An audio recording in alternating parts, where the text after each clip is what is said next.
You already know what time it is. Welcome back into the What Off-Season Sports Podcast, everybody.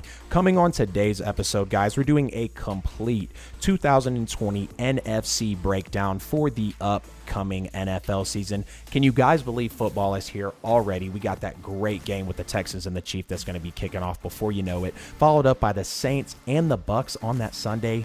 So many great games lined up for this week, guys. And with us breaking down the NFC, I have the perfect system in place, but I'm going to tell you here in just a second. As of course, you guys know, we're always on YouTube, Apple Podcasts, Spotify, wherever you get your podcasts at. And if you haven't checked out the link tree in the social media bios, guys, you're missing out on every bit of content that the show is putting out. Every social media post and every podcast platform. If it's What Off Season, it's in the link in the bio on all the social medias, guys. Going ahead and getting right into the NFC breakdown. We're going to take it step by step here in a system that I came up with, and I think it's going to be a great way for an outlook on the upcoming season. We're going to take a look first at the off season of the team that we're talking about, who they lost, who they gained, and really how they're faring in free agency and with their off season moves. Then we're going to classify them as the great, the good, and then the ugly. The great with your title contenders, the good with your teams that are about a year or two or a player or two, a draft or two away from becoming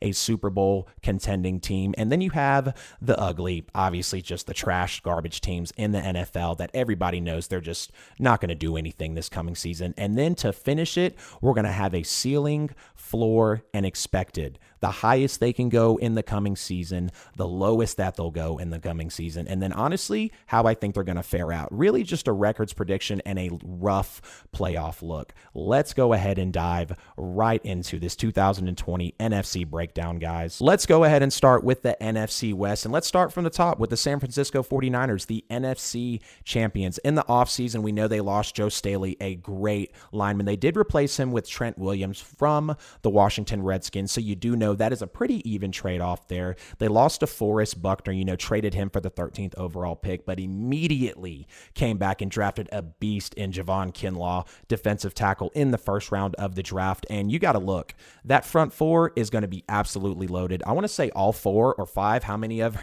those linemen that are up there that are beasts are all first round picks, guys. So San Francisco knows exactly what they're doing with the front line. You got to look, Nick Bosa as a rookie came in at number 17 on the NFL Top 100 list. So that's just to put the San Fran coaching and defensive line in perspective for you. And then Matt Breida left, of course, the running back. But the biggest thing to me that I think where San Francisco takes a step back this season is they lost Emmanuel Sanders and they also lost Marquise Goodwin. So a very good wide receiver in Sanders, and then their speedster in Marquise Goodwin as well. Now to classify the 49ers, we're going to put them under the great. I don't think there's any doubt about that. These guys were a Super Bowl team last year. Their elite defense, of course, will always have them competing for a Super Bowl spot. And I mean, the defense is the best in the league, hands down, if not the best in the league. They're top 5, top 3, however you want to look at it. We know about that San Francisco 49ers defense. And then, of course, one of the best tight ends in the game in George Kittle, the best blocking tight end in the game in George Kittle, a great head coach, of course, in Kyle Shanahan. We know about the 2 Super Bowl losses, but Kyle Shanahan is still a top 10 coach in this league. And you got a young team who's only going to get better. Jimmy G, he's young. George Kittle, not an old guy. And then you got some rookies out there as well. So the 49ers have a young team that they're going to be able to build on. And the only concern, like I said, is with the receiving core, but with drafting Brandon Ayuk and Tavon Austin alongside still having Deebo Samuel, the beast from last year, I think they'll be absolutely fine. Now we're going to look at the ceiling for the San Francisco 49ers. I've got them at 12 wins, and I wouldn't be surprised if they made it back to the Super Bowl. My ceiling for the San Francisco 49ers is a Super Bowl appearance and 12 wins. They have all the pieces, everything they lost, they replaced, and I think they're going to be fine in that aspect. Their floor is 10 wins. There's no doubt about this, guys. This is at the bare minimum a double-digit win football team, and at the bare minimum, they're going to get a wild card spot, but that's only due to the new playoff format. And then what I expect the San Francisco 49ers to do, I think they're going to be an 11-win football team this year with at least an NFC divisional appearance, but don't be surprised if they get to the NFC Championship. Now we're going to go over to the Seattle Seahawks. Let's take a look at their offseason. They lost CJ Prosise, which is pretty key in the running game. The wide receiver in Josh Gordon, of course. Couple of defensive pieces on the line in Ezekiel Ansah and Jadeveon Clowney, but they did gain Greg Olsen, so that's a solid tight end pickup. We obviously know he's on the back nine of his career. Not elite anymore, but he can still be up there with the best of them. Philip Dorsett, of course, another wide receiver there for them. The cornerback in Quentin Dunbar, that was a good pickup there from the Washington Redskins as well. And then Bruce Irvin, also another guy who can bring the heat. And they got some more receiving core in there as well. And they addressed the offensive line a bunch, but the defensive line still really needs some help. That's been my knock on the Seattle Seahawks, guys, is just the trench play is bad. And that's why the coaching and the quarterback play is always having to save the Seattle Seahawks. That is their true hole right now, is in the trenches. And to classify the Seahawks, I'm going to put them under the good. I think they're a year away if they trade and draft well for the trenches. Maybe another wide receiver. I know they could use a running back, but if you can get that line play right, you already have people who can make plays for you. Just get the guys up front to make it happen, and I promise that the Seahawks can see results. The reason I put them as the good is, like I said, Seattle continues to suffer from bad play on both sides of the line, offense and defense. Russell Wilson has been running for his life, it feels like, for a few seasons now. I mean, just a couple of seasons ago, literally, the Seattle Seahawks had the worst graded offensive line in the league, and Russell Wilson led the league in touchdown passes. That's just perspective for you as to, one, how great Russell Wilson is, and two, how bad that Seattle Seahawks offensive line is. Russell Wilson still manages to make things happen no matter what for Seattle, which is why they are always relevant, but Seattle's never a true, actual elite postseason threat, in my opinion, for those teams some of those teams, that are just going to come in and kind of win right off the bat. I don't classify Seattle as that just yet, which is why I have them at the good. But now their ceiling, I do think their ceiling could be a sneaky NFC Championship appearance. Russell Wilson is magical and Pete Carroll is great, but like I said, that line play is tough. It needs to be better to go further. I think their absolute floor for this season is this is a 9-win football team at the worst, and they miss the playoffs, or at the very, very least miss the playoffs, but they could sneak into the wild card. And honestly, my expected for the Seattle Seahawks this year is I think they're going to win a bunch of games. I think this is a 13-3 football team, but with the NFC divisional, I think that's where they're going to be stopped. I just don't think they have what it takes to be able to get far. You look like the Green Bay Packers last year, really fool's gold, that 13-3 record. Yeah, got to the NFC Championship, but got blown out of the water by San Francisco because of all of the mismatches. Over now to the Arizona Cardinals, guys. In their offseason, they gained DeAndre Hopkins, of course, the best wide receiver in the NFL, and the beast in Isaiah Simmons, of course, drafted him. Plenty of defense was addressed in the offseason, rather. 4 of their 6 draft picks were defense. And unfortunately, I am going to have to classify this team as the ugly. We really can't act like Arizona's going to make a playoff run, guys. I know they got weapons. I know they got players. I just don't think Arizona's got what it takes, especially defensively, just yet. I could really put them borderline good/ugly. But like I said, we really can't act like Arizona is going to make a playoff run, guys. This O-line is bad. They don't have a running back presence. They were the bottom third of the league in passing yards last year, and I'm not even saying anything about Kyler Murray. The second-year quarterback and a second-year head coach, so we will see improvement there, but I don't have a lot riding on the Arizona Cardinals this year. Now, they'll be able to give teams trouble. We saw last year, both of the matchups with the 49ers, and actually one of those Seahawks games, they were able to beat them and take the victory. So I'd say watch out for the Cardinals in the years to come, because Kyler Murray is an absolute baller, and I think Cliff Kingsbury knows what he's up to. So the ceiling for this team, borderline good/ugly. The ceiling for the Arizona Cardinals is 10 wins and maybe a wild card spot. But the NFC West is absolutely loaded, of course, as we know. And you got to think, how does a bad team win 10 games? Or a borderline good/ugly team win 10 games? Just take a look at their schedule. They match up well within the division and throughout the games on their schedule. The absolute floor for this Cardinals team is 6 wins, and I expect them to win 7 games, either way, missing the playoffs. To round out the NFC West for the NFC preview, guys, the Rams. Now, in their offseason, these guys lost an arm and a leg if you take a look at really what departed from them. Todd Gurley, Brandon Cooks, JoJo Natson. Look at the defensive side of the ball. Dante Fowler coming off a career year. Corey Littleton. Now, Eric Weddle did retire, unfortunately, but Nickel Roby-Coleman is gone as well. Their gains, though, they kind of did well replacing everybody. They got the defensive tackle in Ashawn Robinson from the Lions, the outside linebacker Leonard Floyd, of course, and they drafted 9 guys overall. The standouts are obviously the running back Cam Akers. That helps with Todd Gurley leaving, and then the wide receiver in Van Jefferson, and the edge rusher in Terrell Lewis out of Alabama. Also with the Rams, I'm going to classify them as a borderline good/ugly football team heading into the season.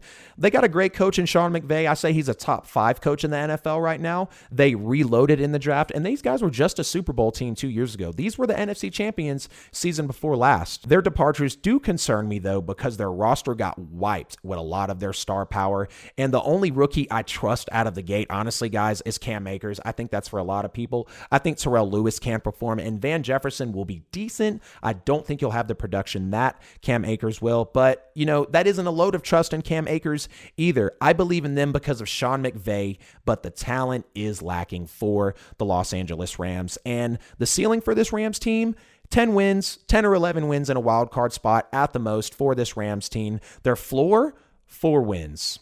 The absolute worst the Rams could do this year is be a 4-12 team and have a top pick. I expect them to go 7-9 and miss the playoffs. Over into the NFC South now, guys. Starting from the top, we have the New Orleans Saints. Let's take a look at their offseason. Teddy Two Gloves, Teddy Bridgewater to the Carolina Panthers, who was the best backup in the NFL last year. We obviously see what we did, filling in for Drew Brees. They lost Von Bell, which me as a fan, and I think everybody should be okay with. Von Bell was not a fantastic safety for New Orleans. AJ Klein is a big loss in the linebacker core. We know how powerful and how sneaky he can be. Eli Apple, wasn't really a fan of his either. He was kind of a busted corner in my opinion. Keith Kirkwood is out of there as well. And Zach Line did retire, the fullback, unfortunately, for New Orleans. But the gains for the Saints did have a good offseason. They gained Emmanuel Sanders, of course, bringing back the Super Bowl winning safety that was with them when they did win the Super Bowl. Malcolm Jenkins coming over from the Eagles. They drafted Cesar Ruiz, which looks like to be a starter, honestly. I think the Saints are going to go ahead and start him at the center or guard position. Probably at the guard position. Not going to put him at the center just yet. Of course, Zach Bond, I think the Saints have high expectations for him in the linebacking core as well. And then the tight end and Adam Troutman, not a bad pick there either. And then the quarterback and Tommy Stevens. That was, I don't know, seeing that, we know Breeze is coming towards the end. Obviously, Taysom might not be the real deal. Taysom is a plug-in player, of course, so maybe Tommy Stevens is the successor, rather, for Drew Brees. New Orleans does still lack, unfortunately, a great secondary more than anything. It is good, but not great. And also, they do not have downfield play. New Orleans does not throw the football down the field. Short to medium plays for Drew Brees. But I am going to classify the Saints as a great team. We all know who the New Orleans Saints can be. The last 3 years in the playoffs have been rough for them, but they've done nothing but try to get better in the offseason. We have seen what New Orleans has been the past 3 years. An elite Super Bowl caliber team that seems to really get caught up in the postseason.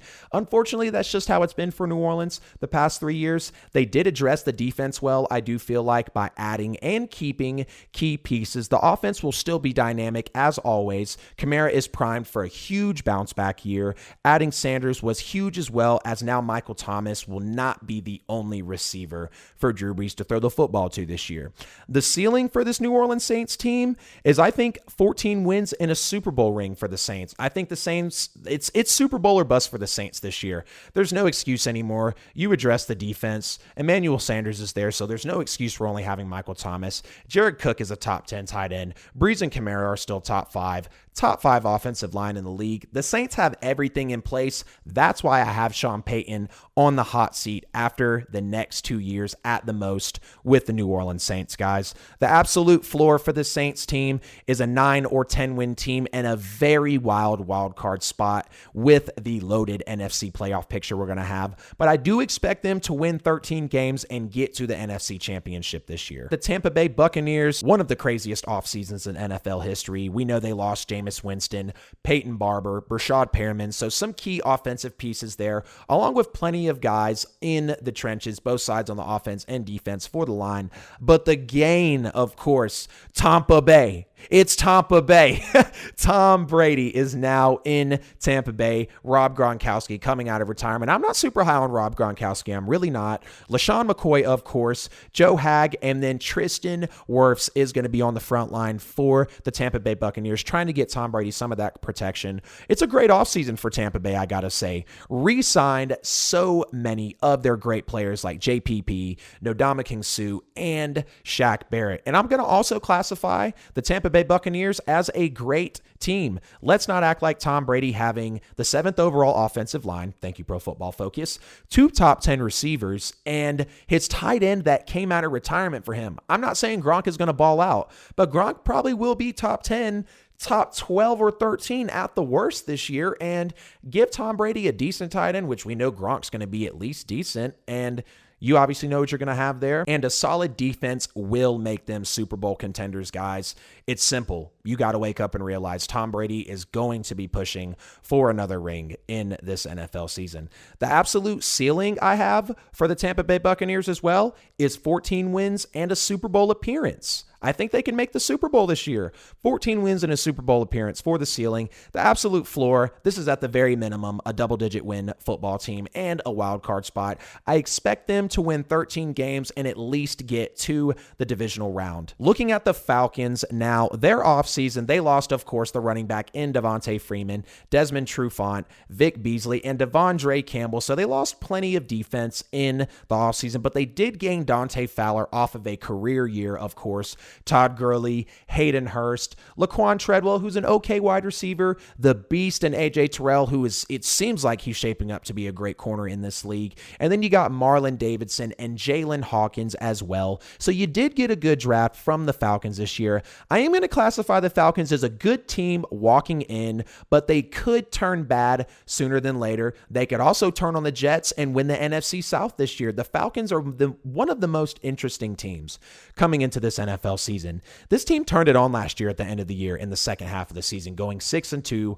compared to 1-7 to start the year, flipping the script to a very solid defense. The offense has always been there. Everybody knows that with Julio Jones, now Calvin Ridley, Hayden Hurst. If Gurley's what he's supposed to be, he's going to be top 10 in the league. I think that's no doubt. But they've just never had a huge running back presence, which they attempted to go get in Todd Gurley. Atlanta had a good draft and a good offseason, and in my opinion, they did all they could to improve this year. Their ceiling, I think Atlanta could also be a double-digit win football team. 12 wins and a divisional round appearance is my ceiling for the Atlanta Falcons. Their floor is 7 wins and missing the playoffs, but I do expect them to have 9 wins and catch a wild card spot in the coming season. And then to round out the NFC South for the 2020 NFC preview, guys, I got the Carolina Panthers offseason. We know they lost Ron Rivera. That's going to be tough for them. I know they gave up on Ron Rivera at the end, but Ron Rivera is still a good coach in this league. Of course, losing Cam Newton, he went to the Patriots. Losing Kyle Allen, also Greg Olsen, Gerald McCoy, Bruce Irvin, Luke Kuechly. These guys lost some players in the offseason, and they lost a lot of linemen as well. They did gain the rookie head coach in Matt Rule, who I'm really not high on at all this season. Teddy Two Gloves, Teddy Bridgewater from the New Orleans Saints, Robbie Anderson. They did get the guard in Russell Okung, who seems to be an okay guy. I'm not worried about Eli Apple going over there. And then they did draft the monster on the defensive line out of Auburn, Derek Brown. He's NFL ready. He's going to be a presence in this coming year. But I am going to classify the Panthers as an ugly team. This is a rookie head coach out of college. You're asking Teddy Bridgewater to give you 16 games, which we really don't know if he can do. I respect what he did for the Saints, and Pro Football Focus does give them the 17th overall offensive line heading into this year. Lack of experience with Teddy Bridgewater, plus a bottom third of the league offensive line. I don't really know if I can get down with that. Outside of the defensive line, the defense is problematic. You got to deal with Brady, Breeze, and Ryan for 6 games on your season, which will be tough for a guy like Teddy Bridgewater. And the coaching staff virtually have no NFL experience. The most this Panthers team can do, their absolute ceiling is 7 wins if they can mess around and steal a division win or 2. Their absolute floor, this is a single win football team. That's the worst they could do this year. But I only expect them to rally out 2 wins for the season. I think they're going to struggle all year while Christian McCaffrey will ball out and attempt to carry them. Then they're going to be primed for either Trevor Lawrence or Justin Fields. These guys will have a top 5 pick in this coming draft. Over to the NFC East now. Let's start with these Dallas Cowboys. This might be the most talented team they've had in recent memory now with all the offseason acquisitions and now with the coaching acquisition as well. They got Jason Garrett the hell out of there, thank God. Loads of linemen, but specifically the linemen that left, Travis Frederick, Michael Bennett, and Robert Quinn. Now, they did get some weapons that were out of there also. Weapons that left were Randall Cobb, Jason Witten, and Tavon Austin. They lost kind of a bit this offseason. Jeff Heath is gone. Byron Jones is gone. Malik Collins, really good defensive players for the Cowboys, are not on that roster this year, but they did get some gains. They restocked for sure. Mike McCarthy for the head coach. Gerald McCoy on the line. Don Terry Poe, of course. They actually went and signed Alden Smith out of free agency. CeeDee Lamb is going to be a beast as a rookie. Don't be surprised if he could push for Rookie of the Year. And then, of course, Trevon Diggs, the quarterback from Alabama, will provide in that secondary as well. I'm going to put the Cowboys as a borderline good to great team. I think they're a year or two away, maybe. I just don't have full trust in the Cowboys this season, which is why I would put them at a borderline good to great team. But in reality, these guys could easily be a Super Bowl winning team. I'm going to keep them at borderline good to great.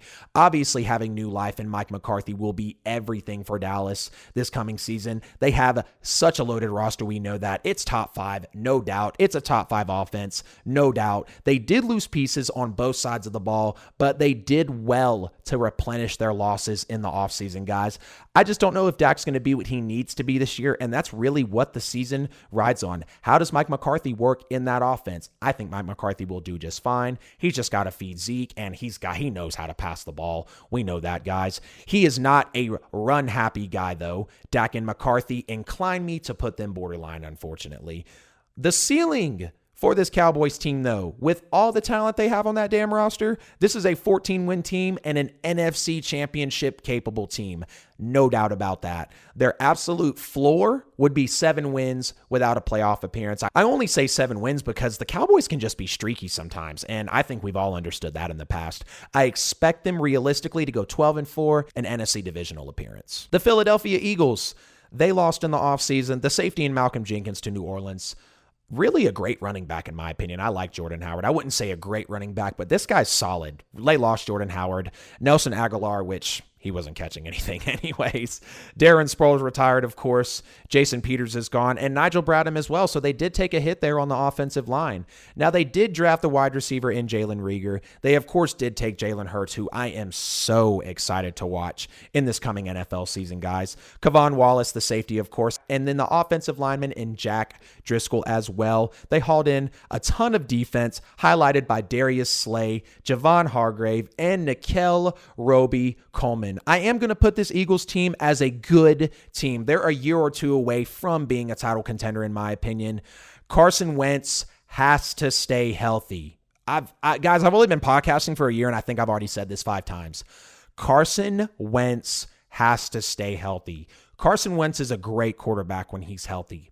But when is he healthy? When is he going to give you all those games? And I know he hasn't missed a ton of games if you actually go and look back at his numbers, but he drops off when the Eagles least need him to. Carson Wentz has to stay healthy. Your season starts and ends with the quarterback, guys. We have seen what Carson Wentz can do when he's healthy, but like I said, when the hell do we see him healthy? The Eagles were decimated by injuries last year, so hopefully they do come back healthy. The Eagles are a solid team with a very solid coach in Doug Peterson, a Super Bowl winning coach in Doug Peterson. What a season for Philly that was when they were able to ride Nick Foles to the championship ring. But like I said, it all depends on the health of the team.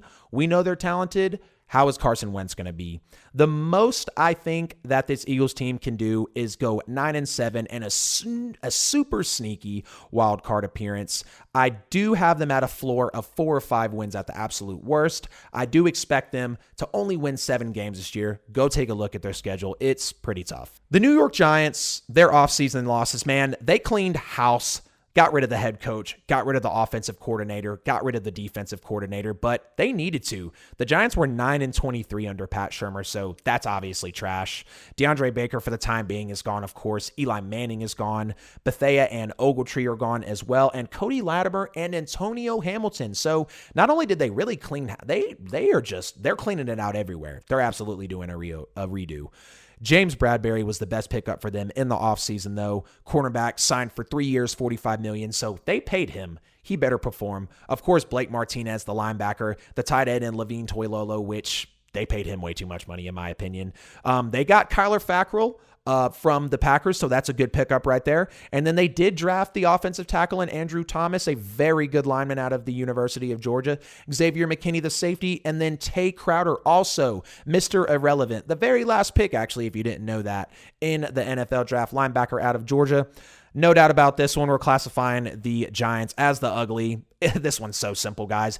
Everyone on the coaching staff is brand new. Freddie Kitchens is the tight end coach. Jason Garrett is the offensive coordinator. The Patriots' former wide receivers coach, special teams coach, whatever it was, Joe Judge, is the head coach now for the New York Giants, and he's never been a head coach before. You got a sophomore quarterback who obviously is not special. Daniel Jones has potential to be special, but he's not special right now. The Giants have some players, yes, but we know they aren't anything real right now.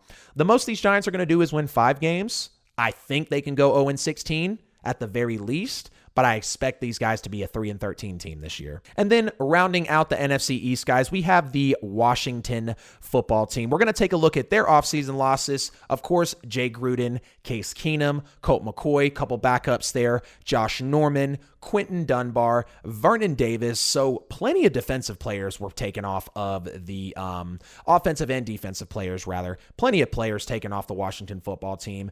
Jordan Reed, Paul Richardson, and then Dominique Rodgers, Cromartie as well. They did have some decent gains. A great head coaching hire, in my opinion, in Ron Rivera. They got Kyle Allen in there. I don't think Kyle Allen was a great quarterback, but I do think Kyle Allen was decent for the Panthers last year. And then you got to see they picked up Thomas Davis, a good running back in Peyton Barber. They got Kendall Fuller. They picked up Cody Latimer from the Giants. And then they brought in J.D. McKissick as well. Drafted the best player in the draft in Chase Young, of course, out of Ohio State. The steal in Antonio Gibson and in Antonio Gandy Golden. Both of those are great wide receivers right there. And then the offensive tackle in Sadiq Charles out of LSU is a great pickup as well. No question about this one, though, guys. We're going to classify them as the ugly as well. Just like the Giants, it's really simple. No real threat on this team. A few players, yes, but the offense is probably the worst in the league, realistically. The team had a good draft, no doubt, but this is still a team that has many steps to take before they're even relevant. The ceiling for this team is 4. I think this could be another 0-16 team at the very worst, but I expect them to go 3-13. Heading into the last division now, everybody, for the NFC breakdown here for the upcoming 2020 NFL season. I'm Adam Lewis, of course, host of the What Off Season Sports Podcast, everybody. Please never forget we're available on YouTube, Apple Podcasts, Spotify, wherever you get your podcast at. And if you're not checking out the link tree in the bio, you're missing every bit of What Off Season content, ladies and gentlemen. The Chicago Bears, Bears. Let's take a look at their offseason losses. They lost the guard in Kyle Long, which that was big there for them. Leonard Floyd is out of there as well. Prince Amukamara was a solid cornerback who is not playing for them anymore.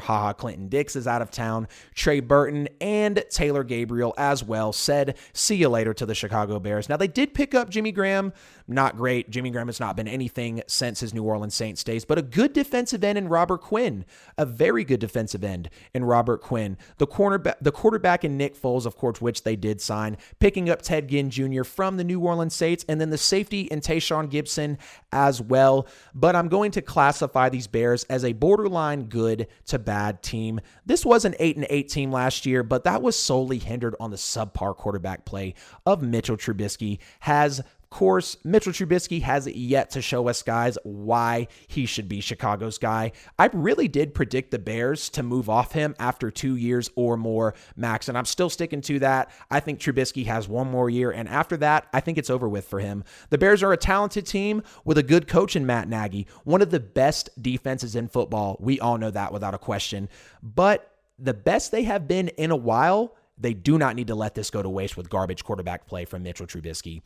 9 wins at the most is my ceiling for the Chicago Bears with a really sneaky wildcard appearance. At the very least, this could be a 4-win football team, but I expect them to go 6-10 for the 2020 NFL season. The Minnesota Vikings, let's take a look at their offseason losses. Kevin Stefanski is out of there, so that's big to lose an offensive coordinator as lethal as him.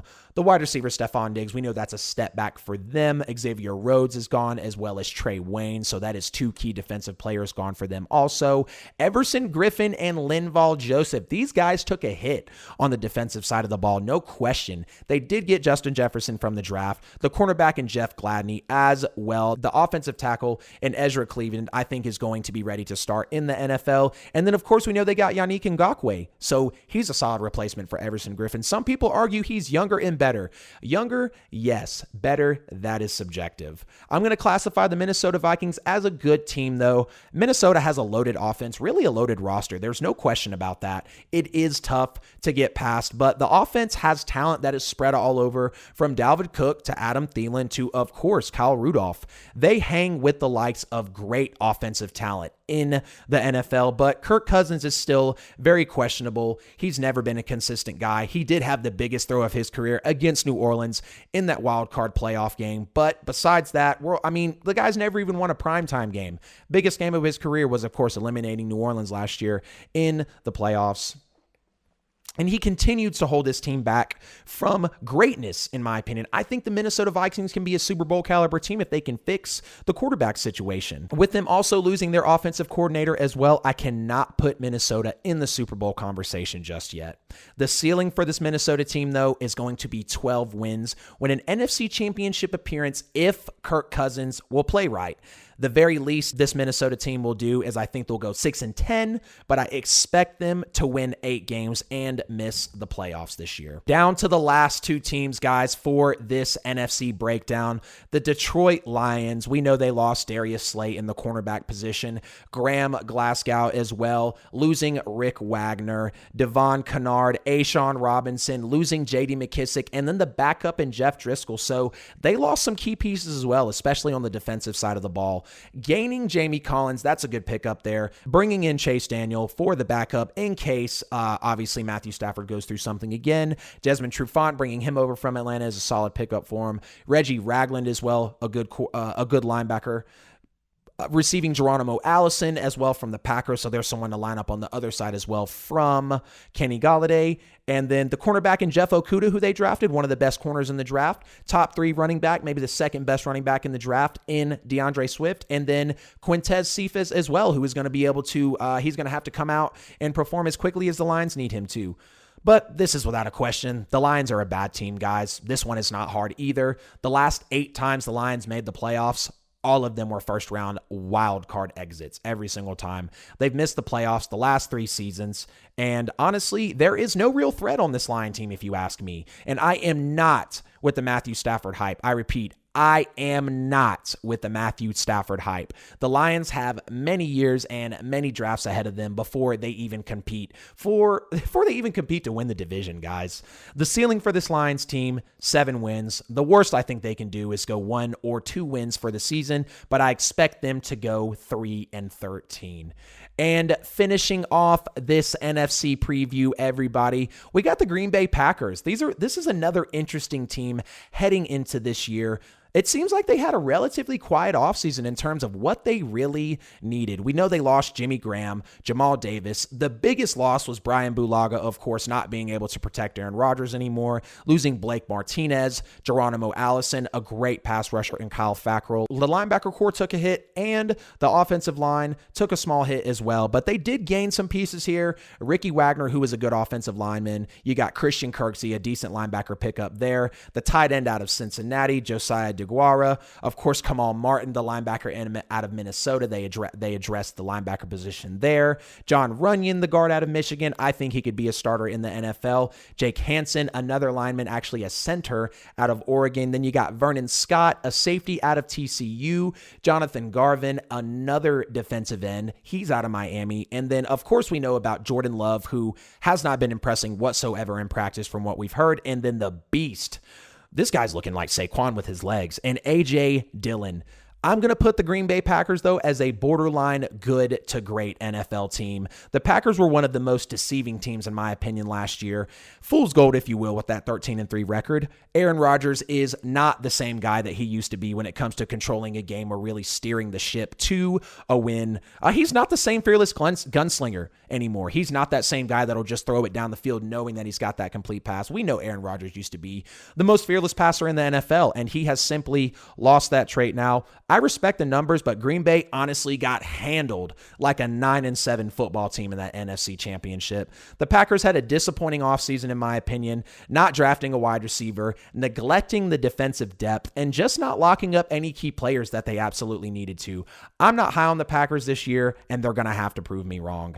The ceiling for the Packers, this is a 12-4 football team with an NFC divisional appearance. The absolute floor for the Packers is 8 or 9 wins with either no playoffs or a very sneaky wild card appearance. I do expect an 11-5 record out of the Green Bay Packers with an NFC divisional appearance.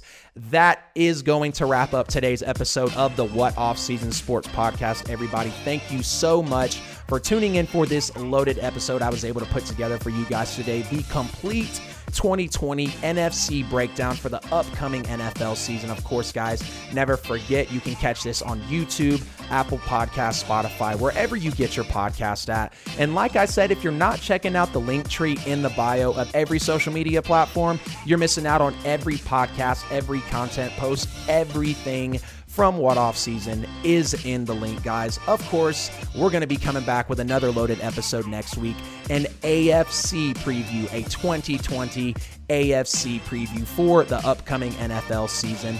Never forget to like, comment, subscribe on all of our pages, please, guys. Reach out, comment, DM. I'm right there on the other end to communicate back with you. This is What Off Season, signing out, everybody.